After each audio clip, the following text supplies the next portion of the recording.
4, 3, 2, 1. I guess I could say Merry Christmas, YouTube, because Christmas came early. Not really. But it is Friday, January 28th. Let me get the date correct this time, right? It doesn't say right here.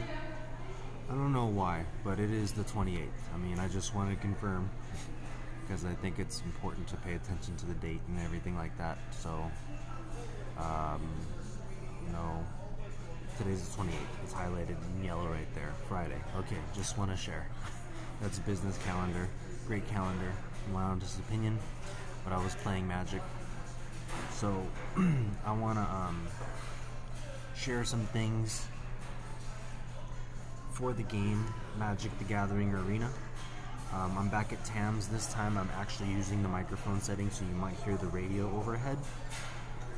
And I just got done eating a French toast plate. Great plate. $15 every morning, not bad. Expensive, but cheaper than Arthur's, and I don't know why it's cheaper, but it is. It's like $5 cheaper for the same plate. But anyways, about the game. I have a highlighted task that comes about every 6 hours, maybe 8, I'm not sure, but I complete maybe 2 of these within a day, sometimes just 1 of these in a day, and they pop up pretty frequently. So this is a good way to get gold, is by looking at what it requires to get these particular things done. So it says cast 30 white or black spells, and if it's a specific spell, it will say like creature spell or instant or sorcery spell. Those are specific spells, but these ones are pretty much generalized, so that way you only need to cast a spell of that particular color. So in this particular instance, there's cast 30 white or black spells. You would have to have white or black cards in your deck and then play that. So my deck that I've been focusing on, I titled it $150 in max effort, because it's like my best deck combination of about what the game has given me, despite me spending $150. And you don't have to do this, but to expedite the process or speed up the process of you gaining powerful cards and whatnot, that's the only reason why you would want to dish out some cash into a virtual game like this. I haven't spent anywhere near that much amount of money in PUBG, but most of my content is focused on first-person perspective PUBG gameplay or Battle Royale gameplay, and yeah, I don't know. I think I've only spent maybe $20 or $30 total, and then lost my account because I didn't continue the second month $15 subscription or some shit like that. So I only spent like $20 on PUBG, but I've spent $1,000 on more robots, and I'm not even playing it. I spent $1,500 on my bicycle, and I use that and my shoes to make money every day, doing what I do, sign holding. And then for anything else game-wise, unless it's making you money, I probably wouldn't spend it unless you have the extra cash. So don't pay to play. This one is a really great game because you could just literally play the game for free and then earn the things for free. But if I can help you, if you're interested in playing this kind of game, I want to help you focus on what it would take to get this gold, because that's a lot of gold. And I've been thinking that if you can just get 1,000 gold right up here, like think 3/4 of the way to the right, or I'll just put my little face cam thing above the coinage right here. Okay, just right there, there's 900 gold, and you would need earn gold by winning games and completing objectives, and this that I highlighted is an objective.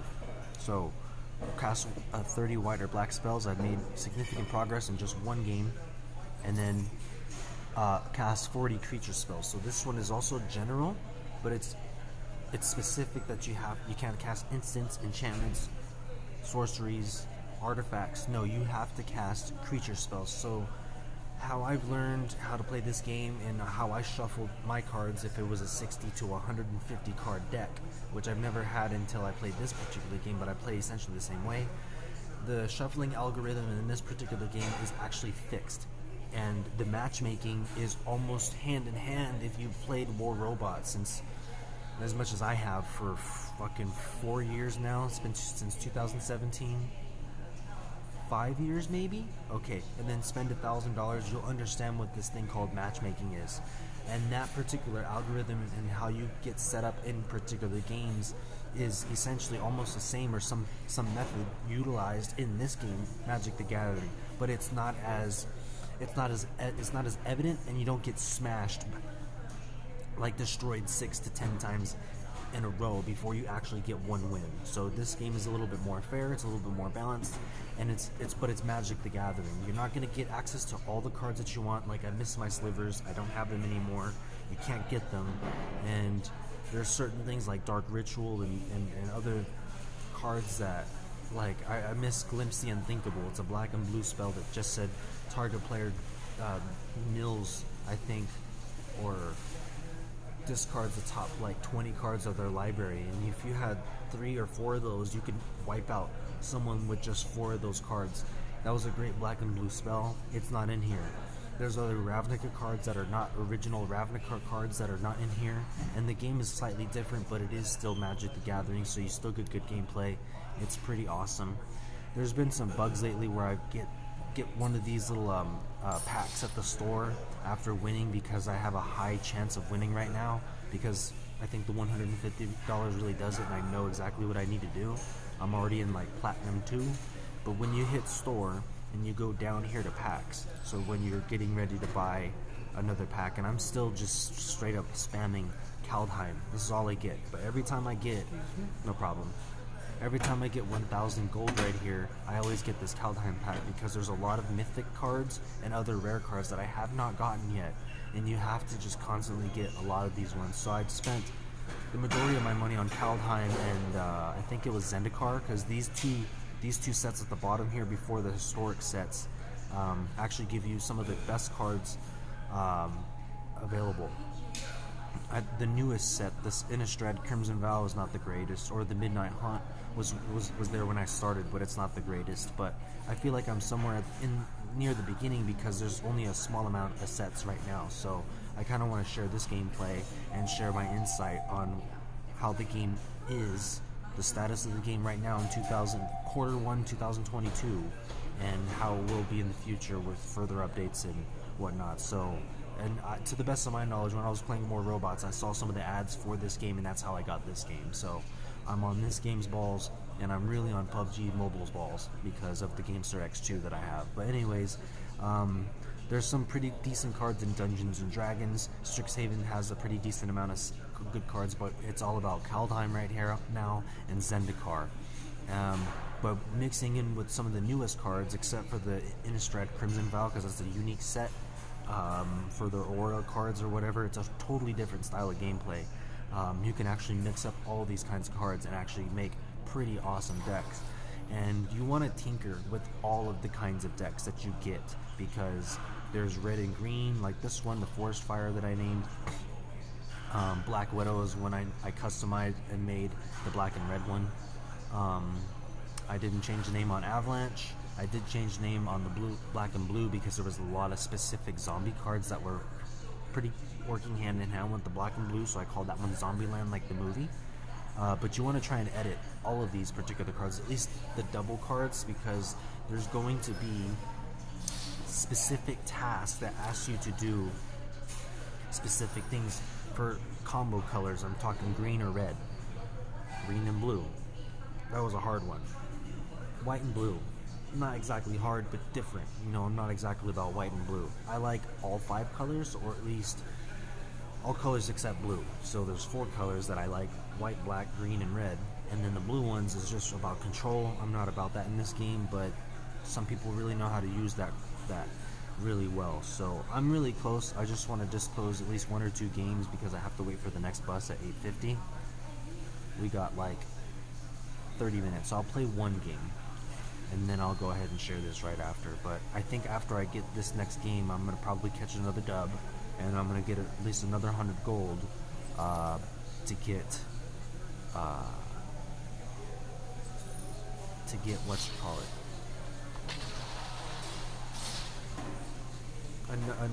get another pack. I've been playing this game since I was like 11 or 13 years old, but I'm 30 years old now, so 17 years ago is when I started in like middle school, and I brought this to high school, and some people played, but not everyone. But anyways, let's get right to it. You want to have at least 3 mana in your land, or at least 2, never just 1. If you get one land and you pay attention to how this shuffles and brings up every game, then you want to understand that you probably need to add more mana. And there's other things that I didn't share, but I have a lot of good cards. But there's some artifacts that actually give you a mana. There's creatures that give you mana. And I found a wolf besides the Iliad carotid tree thing that can give you mana besides straight lands. There's another green card that there's some other specific cards that give you like 1 mana of any color, and but the costs are about 2 and 3 for each of these. But the more sources that you have to bring mana in, meaning you'll be able to play things a little bit more. So I have a white, I need a green, because this one right here can produce me any mana. So if I have a white card and or a white land and a green land, whoops, then I could use this one specifically to I don't know why I did that. I never do that. Hold on.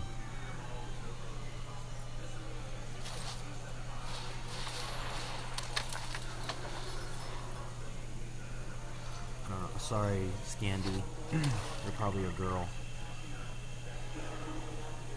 Oh, she's a Platinum 1 player, so I might not win this round. But this will be enough time for me to share some pretty good gameplay. And then I have to pack up all my shit and go. So all that within like 40 minutes. Okay. I'm gonna go ahead and foretell this one. And attack with that. Cool.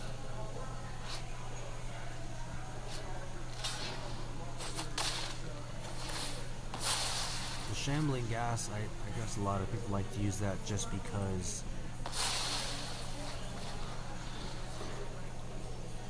oh, that was a good play. He used the -1 counter because he dealt 1 damage to my creature and used it to kill off my creature. Not bad. I think he's going to be playing with zombies, so that's not bad. Let's go ahead and pull this out. I have 1 rune of sustenance. The rune cards are pretty good when you combine it with this crown thing, because this crown will allow you to search for another rune card, and I got one in my hand, the rune of sustenance. But there's like some other ones, and what you want to use these for, look, you want to try and use these things to gain life, trample over just in case you're having trouble getting your damage through, to activate or trigger an ability, and then that rune card actually comes out, and when it enters play you get to draw a card, whether it's for that crown or it's for a creature that you equip specifically coming out of your hand, like this one right here. So that's in my hand, but I pulled this one from out of my I pulled that one in the back of the crown out of the library. Oh shit, here we go. So here's black. What is this? He's got a mythic rare Necroduality. Whenever a non-token zombie enters the battle under your control, create a token that's a copy of that creature. I don't like that card. I want that card, but I don't have it, so I'm gonna be a dick and kill it.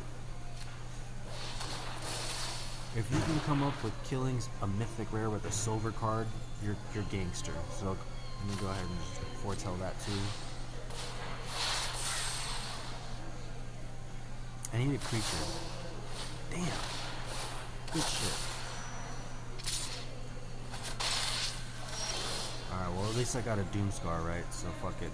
Oh, let me pull this one out. This will be nice. Watch this.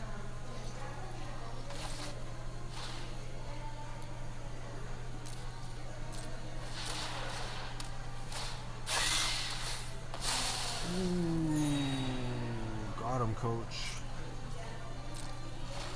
I have 4 land. I could pull out 1 angel with this Starnheim Unleashed, but I want to get more. At least 1 more, so I need 1 more land. and I'm just operating off of the lands. Uh-oh. Oh shit. Watch out. Here, let's Doomscar this thing for him. Ooh, probably wasn't the best move because I only used it on common creatures.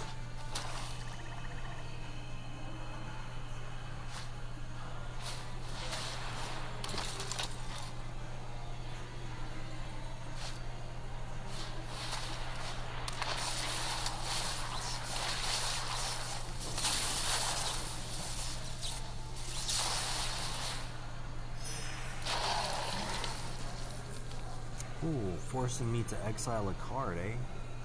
Not bad. Alright, let me just go ahead and disclose the murder.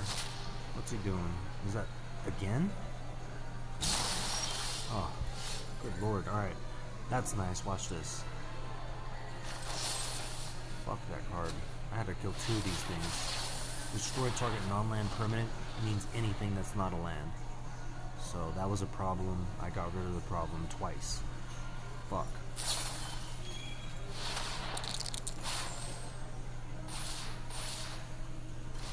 So that this card in the graveyard, that black and green card, still counts as a black card, so that's 1, and that Doomscar is a white card too, so that counts as 2 cards submitted.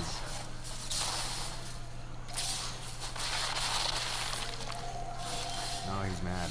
Alright, there's my extra land, but I have to wait.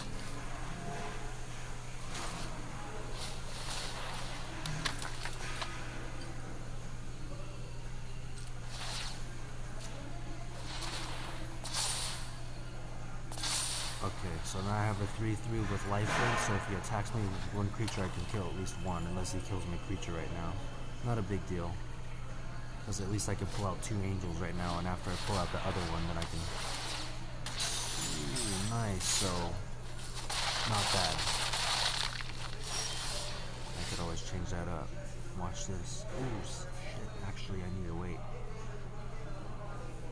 Here's my 2 angels. I need them.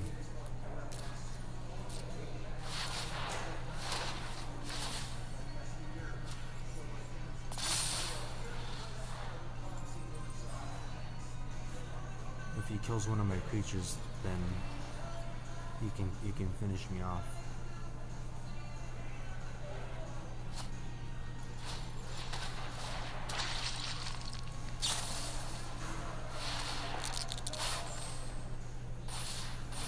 You can draw cards, just don't destroy my creatures. I want to try and at least win for this video. Come on, come on.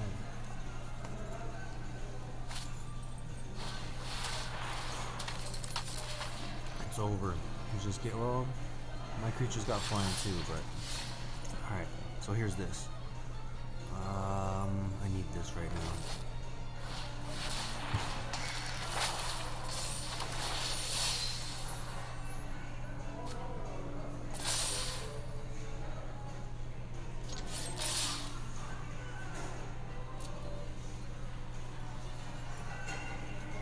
Either he's going to let the damage go or he's going to sacrifice the creatures. Okay.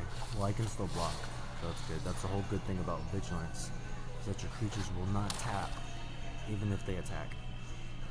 Meaning you can still use their ability afterwards or, you know, whatever. But...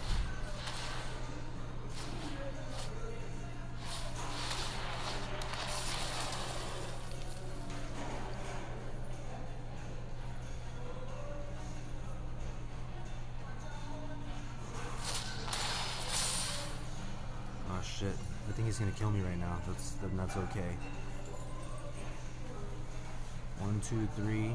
He only needs to attack me with all of his. Yeah, if he attacks me with all of his creatures, he's good.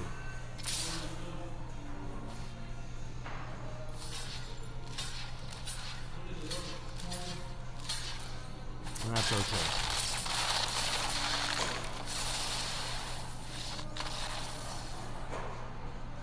You can't win every game. But good job, girl. That's matchmaking for you. in matchmaking forces you to lose a game because, watch, I will not earn anything. I'll probably make progress for one of those other tasks, but this is how matchmaking works in this game. How does it work? In order for the game to prevent me from getting just this extra little 100 gold, because I'm only at 900 and I only need 100 more, it made sure to pit me against someone that had the perfect cards to win against me. So they would have had to deliberately have made a mistake or accidentally made a mistake in order for me to have won that one, or just not pay attention, or just not even like be AFK, like not be there. So that's how the game goes sometimes. But I still made progress on this one, and the next game I would actually create, you know, I would get the gold, but I won't be able to share it in this video because I have to catch the 8:50 bus, and that leaves in 20 minutes, so I gotta start packing up right now. So I'm gonna say goodbye, and there's my game. But I don't know, I'm pretty sure there's some tutorials and whatnot in addition to what you need to play this game on here. But if you have any questions at all, let me know, and I'll help you get up to par. Alright, Christmas out.